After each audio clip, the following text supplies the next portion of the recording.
The English media hates Jude Bellingham, and the truth behind it hits you in one scene. England beat Albania 2-0, yet the press grilled Thomas Tuchel with 4 straight questions about Jude's attitude. When criticism becomes fiction, you know this obsession is about more than football. England win 2-0, clean sheet. Kane scores a brace. Jude Bellingham was voted as the man of the match. Job done. This should be the most boring, routine post-match presser ever. But Thomas Tuchel sits down, and the room doesn't care about the win. Question 1. Jude's reaction to being subbed. Was he angry? Was it disrespectful? Question 2. His behavior during the goal celebration. Did he even celebrate with his teammates? Question 3. That little shove in the 10th minute. Is this a discipline problem? Question 4. Is there tension now between Jude and the manager? 4 straight Jude questions. Not tactics, not shape, not why England looked flat for one guy. On replay, you can literally see Bellingham joining Kane's celebration. He does run over, he does smile. The "he didn't celebrate" angle falls apart the second you watch a different camera. Same with the substitution. When he comes off, every broadcast angle shows him jogging off, shaking hands,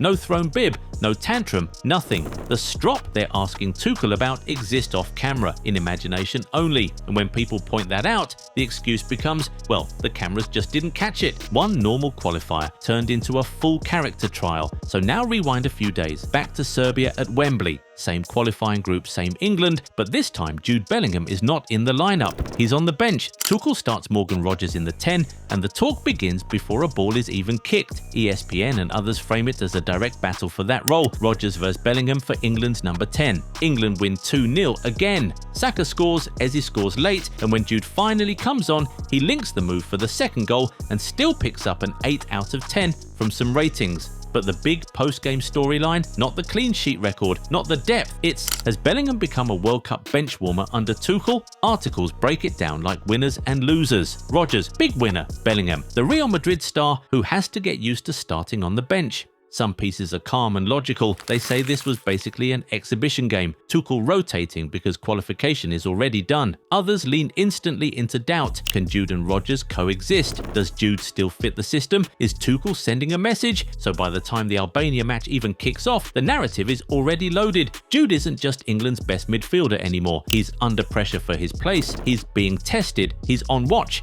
Which is why when he does start against Albania, the press isn't really tracking his passes or his pressing, they're clocking his body language. 90 minutes later, England have the result everyone wanted, and somehow the story is screenshots of Jude's face, slowed down clips of him walking back to the halfway line, freeze frames of his expression after the sub, whole segments built around does he look happy enough instead of did England actually play well. And that's the crazy part. Nothing truly dramatic happens, no public argument, no tunnel storm off, no viral meltdown, but because they came in looking for a reaction, every neutral moment gets edited into evidence that something is wrong. So the coverage quietly flips. Not England handle Albania comfortably, but is Bellingham becoming a problem? At that point, you're not analysing a game anymore. You're hunting for a storyline you decided on days ago. If you want more straight football talk like this, do something wrong? You start asking, why are they so determined to find something wrong with him in the first place? Because listen to the way they talk about it. They're not just saying, yeah, Jude looked a bit annoyed. They're asking Tuchel about a specific bad reaction no camera has shown, a version of events where he apparently refuses to celebrate in people's heads. Fans post the full clips, different angles, slowed down. You can see him in the huddle, you can see him walk off normally, and instead of backing off, the line quietly shifts to, well, the cameras didn't capture what really happened.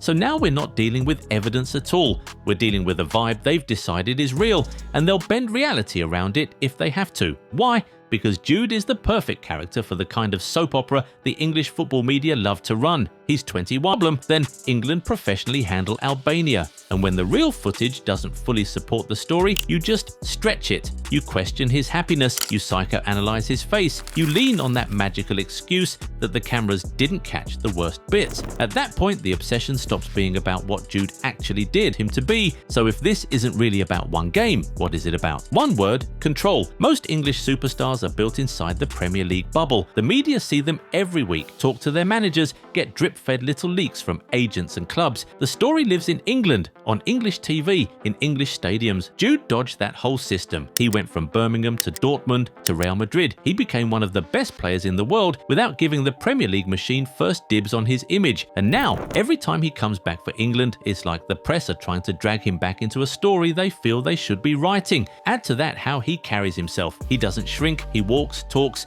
and plays like the main character. He celebrates like someone who expects to decide big games, so they magnify every tiny England moment as payback. And that's exactly why Ian Wright looked at all this and basically said, yeah, something deeper is going on here. Ian Wright says what everyone's dancing around. They're not reacting to Jude Bellingham. He points out that England are winning, there's no real crisis to chew on, so the media start cooking up this idea of a rift between Tuchel and Bellingham out of one substitution and a few facial expressions. And then he goes further. He says they hate that they can't get to Jude, that they can't shape his club career the way they've done with other players because Jude is wrapped in the Real Madrid bubble, not the Premier League circus. He doesn't need the English press to build his brand anymore. He already is the brand. The spiciest part though is this. Wright says straight up that some people are not ready for a black English superstar who moves the way Jude does. Not quiet, not grateful, not lucky to be here, but chest out world-class main character energy at Real Madrid and for England. Coming from anyone else, that might sound like overreaching. Coming from Ian Wright, a guy who lived through the tabloids, who saw how Raheem Sterling got treated, who knows exactly how this machine works, you have to at least sit with it, because if it's just about football, if it's just about standards, why does the reaction feel so different when the superstar is a young black midfielder who didn't come up through their system? And that's where the question gets uncomfortable. Is this really about Jude's behavior, or about who Jude is, where he plays, and how much they can't control him? Or even worse, is this really about the colour of his skin? Because on one level, yeah, the English media cook everyone. Beckham got destroyed for a red card. Rooney was a thug every time he swore near a camera. Even Harry Kane gets rinsed when England go out of a tournament. But with black players, there's a pattern you can't unsee once you notice it. Raheem Sterling buys a house for his mum, problem, gets a tattoo, moral panic, misses chances for England, suddenly he's selfish, flashy, more focused on money and lifestyle. The football and the off-pitch stuff get mashed together into one big attitude file. Now look at how Jude's being framed. Not just he had a bad game, people have bad games. It's ego. Too big for his boots, hard to manage, is he a problem for the camp? And that's off the back of what exactly? Celebrating wrong, looking annoyed for 5 seconds, walking off when subbed, when Ian Wright says some people aren't ready for a black English superstar who carries himself like Jude. This is what he's pointing at. It's not that every article is racist or every critic is secretly hateful, it's that the threshold for turning a black superstar into an attitude problem seems way lower. A white midfielder with main character energy is a born leader. So when people say, oh, it's just scrutiny, everyone gets it, cool, but do they get this level of fiction and psychoanalysis off a 2-0 win? So that's the mess Jude is walking into every time he shows up for England. Now, here's the big what if people keep throwing around. If he just came back to the Premier League, would all of this calm down? On paper, it sounds logical. You join City, Liverpool, United, whoever him. Instead of one England camp every few months, they'd have 38 league games, training clips, community events, all the normal stuff that reminds people, oh yeah, he's just a footballer doing his job. But let's be real, it cuts the other way too. If the media are already inventing drama off a 2-0 win and a neutral walk to the touchline, imagine the fuel they'd have if Jude was here every weekend. One quiet game in October, has the move broken him? One argument with a teammate? Dressing room split over Bellingham power? One night out caught on camera? That's a 3-day news cycle by itself. In the Premier League bubble, he wouldn't just be England's lightning rod, he'd be headline material every single match day. And that's the irony. The same people saying he needs the Prem to fix his image are the ones proving they'd absolutely overcook it the second he arrived. Jude doesn't need England to validate his career. He's already winning leagues and Champions Leagues at Madrid. The question isn't, will he come home to soften his image? The real question is,